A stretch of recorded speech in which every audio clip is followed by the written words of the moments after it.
Hey guys, what's up? So if you're watching this video, you're either trying to decide which iPhone to upgrade to, the iPhone Air or the iPhone 17 Pro Max, or you just want to know the main differences between these two phones. Either way, you've come to the right place. Hold up, let's go wild when I pull up. They all on me like it once. If you're torn between the new iPhone Air and the iPhone 17 Pro Max, here's a little TLDR for you before we get into the nitty-gritty.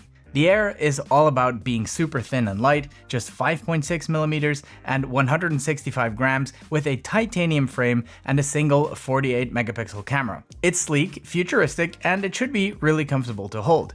But it makes some compromises as well. No telephoto, no ultra-wide, and less battery life at an advertised 27 hours video playback. The Pro Max, on the other hand, is the full powerhouse. You get the triple lens system with a better zoom, up to 2 terabytes of storage, longer battery life, close to 39 hours of video according to Apple, and a bigger 6.9-inch display.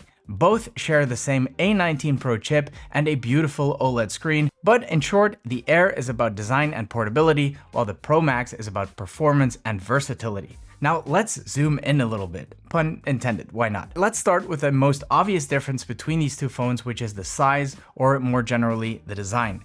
The fact that the iPhone Air is so much lighter and thinner than all the other models in this year's lineup, especially compared to the iPhone 17 Pro Max, is clearly its main selling point. The iPhone Air comes in at 5.6 millimeters, making it the thinnest phone Apple has ever made. The iPhone 17 Pro Max comes in at 8.75 millimeters, and while that isn't exactly thick by modern phone standards, it is significantly thicker than the iPhone Air.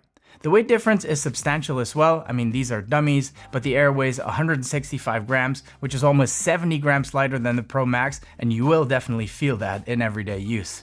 The fact that the iPhone Air is rocking a titanium frame definitely helps with that. Apple chose to return to aluminum for the Pro Max. Both phones have ceramic shield, both front and back, which should help protect them against cracks. Now, if we take a look at the displays on both of these phones, you'll see that both are equipped with a Super Retina XDR OLED display, both have 120Hz ProMotion, and both feature 3000 nits of peak brightness. Oh, and both have an always-on display. Now, I kind of had two reactions to this. First of all, wow, those are some really beautiful displays, and that peak brightness will definitely come in handy for outdoor use.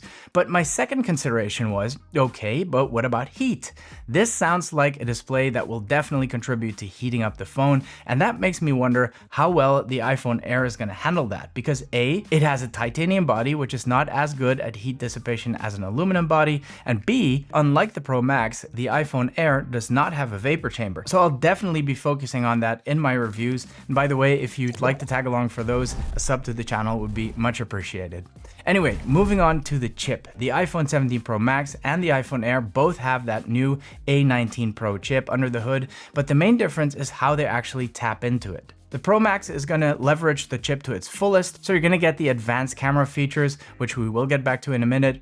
Basically all the bells and whistles. The Air, on the other hand, is more like a streamlined version. It's using the same chip, but it's kind of tuned down a bit to prioritize battery life and a slightly more basic feature set. Now, about those more advanced camera features on the Pro Max, this is probably the most notable difference between these two phones, apart of course from the size, especially if you tend to make use of the full camera system on your phones. For me as a creator, that is definitely the case. My iPhone is not my best camera, but it is the camera I always have on me, and being able to shoot actually very decent footage on my iPhone Pro Max has been tremendously helpful to me. So from that perspective, the Air is definitely lacking a little bit, since it only has that one lens, whereas the Pro Max comes stacked with a dedicated wide, ultra-wide, and a telephoto lens with much higher optical zoom. With that said, the single 48 megapixel lens on the Air is a pretty amazing lens for a smartphone, and it is what Apple calls a fusion lens, which basically means it mimics having multiple lenses. In terms of video capabilities, the iPhone 17 Pro Max remains the absolute powerhouse for video. It has things like ProRes RAW, 8K support, and that top-tier stabilization. Meanwhile, the iPhone Air still shoots great 4K Dolby Vision video, but it's missing those high-end features the Pro Max has. Now, thankfully, both these iPhones come with MagSafe, so I can slap on my Plaud Note Pro. Both the original Plaud Note and the Plaud Pin have been excellent AI meeting assistants, with the Plaud Note being the one that fits perfectly on the back of your iPhone. It describes and summarizes your meetings and phone calls, so you don't have to do anything other than being present in the meeting. With this new Note Pro, Plaud just made this awesome AI assistant even better. It features a simplistic design and a more business-oriented look, and you'll notice that the switch is no longer there. It was there to let the Plaud Note know whether it's recording an in-person meeting or whether it's recording a phone call. The Plaud Note Pro automatically detects whether you're on a phone call or having an in-person meeting, so the switch is no longer needed. Instead, the Pro now features this nice display showing the status of your recording, the battery life, and you can monitor your file transfers. And it transfers files much faster than the Plaud did via Bluetooth, Wi-Fi, and wired. The Pro version has 4 mics in total, 2 more than the original Plaud Note, ensuring better quality of recording and a longer audio pickup distance, 5 meters versus 3 meters, or 16.4 feet versus 9.8 feet. That also means it's better at filtering out noises and background chatter. And it identifies overlapping voices as well.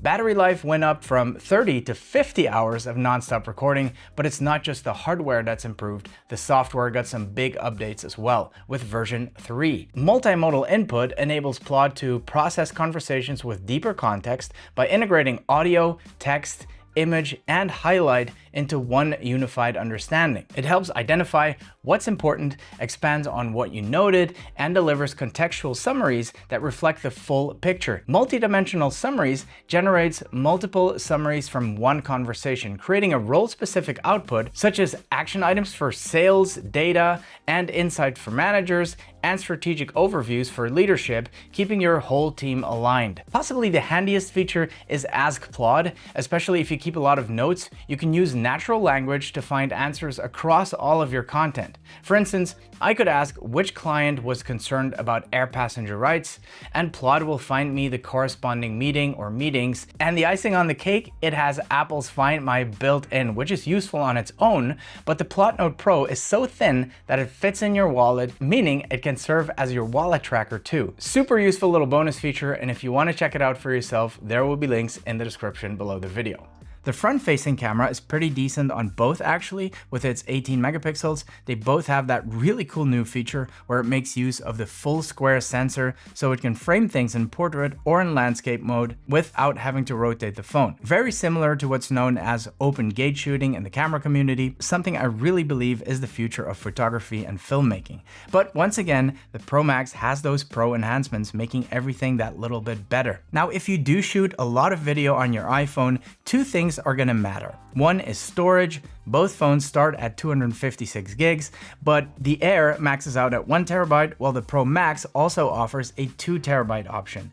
The second important thing will be transfer speed, and there the Pro Max absolutely takes the cake. The iPhone Air is working with USB 2.0 speeds, which max out at around 480 megabits per second.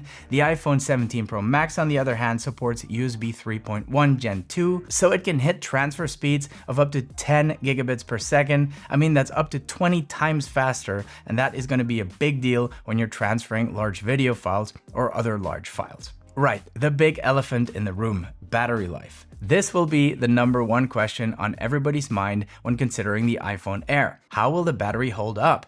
Apple claims all-day battery life. Well, first of all, whose day? And secondly, is that all-day battery life based on use with the dedicated battery bank, or is that based on the bare bones iPhone Air? Because if it's the latter, I'm having a very hard time believing it will get through the day. We already know that the iPhone Pro Max generally has a good battery life, and I have no reason to believe that will be any different now, especially since the chip has become even more efficient. But I do not believe the Air will get me through a full day without any help. And that's where it gets tricky. Apple introduced a new low-profile MagSafe battery, especially made for the iPhone Air, and that's cool, but slapping on that battery will make the Air every bit as chunky and heavy as its bigger brother, which kind of defeats the purpose of having an ultra-thin, ultra-light iPhone in the first place. Having said that, I'm gonna play devil's advocate for a second and take my own user profile as an example of how the iPhone Air can still make sense even with that battery bank. Personally, I'm hardly ever out and about for a full day. Most days I'm here in the studio or I will be at my desk at least parts of the day. And when I am, I'm always topping up my phone, whether it's on a cable or on a MagSafe charger. So in that scenario, the reduced battery life might not be an issue, but it will give me the benefit of using an ultra thin and ultra light phone.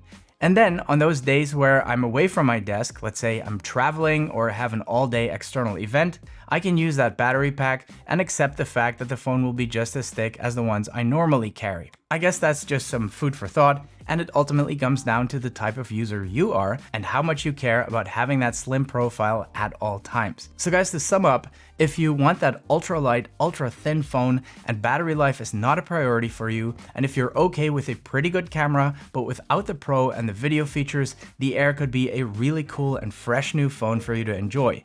But if you do need that beefy and reliable battery and you use your phone as your secondary or even your primary camera for your videos, I would personally recommend to go for the 17 Pro Max. I hope this video was useful to you. If it was, please give it one of these. Oh, and hype the video. Apparently that's a new thing you can do now to get the video recommended to more people. Thank you very much for watching and see you in the next one.